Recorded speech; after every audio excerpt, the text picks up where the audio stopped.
போய் இவங்களோட அறிவுக்கு சின்ன சின்ன பொருளா போய் கேட்கறது, இதை கொடு அதை கொடு. ஆனா நம்ம எப்படி போய் கேட்கணும்? ஐயா சாமி நீயே வந்துரு என் கூட, நீ மட்டும் என் கூட இரு, வேற யாரும் எனக்கு வேணாம்னா. இப்ப யாரு உங்க கூட இருக்கிறா? இறைவன் இருக்கார். 24 hours மேஜிக் பண்ணுவார். உங்களுக்கு மிராக்கிள் நடக்கும். உங்களை ஒருத்தன் தொட முடியாது, தொட்டா செத்தான் அவன்.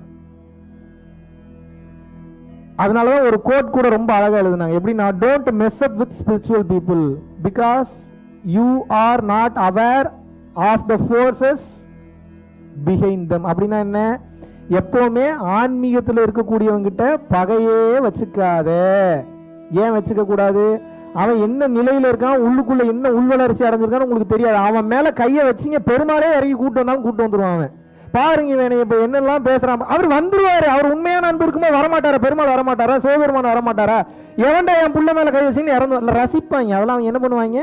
ரசிப்பா. இந்த புள்ள என்ன அழகா பக்தியில இருக்கு பாரு, என்ன அழகா ஞானத்துல இருக்கு பாரு, இந்த புள்ள மேல போய் கை வைக்கிறாங்க, இவனை விட்டுறலாமான்னு சொல்லி யாரை இழுப்பாங்க? பெருமாளை இழுப்பாங்க, ஈஸ்வரனை இழுப்பாங்க, பிரம்மன் இழுப்பாங்க.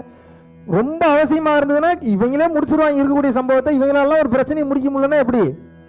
District court, high court, supreme court மாதிரி அப்புறம் ஏறி அருட்பெருஞ்சோதி ஆண்டவரை இறங்கினாலும் இறங்கிடுவார். ஏன்? அவனுடைய அன்பு உண்மையாக இருக்கும் பட்சத்தில் அந்த மிராக்கிளை பண்ணுவாங்க. என் லைஃபே மிராக்கிள் தான்.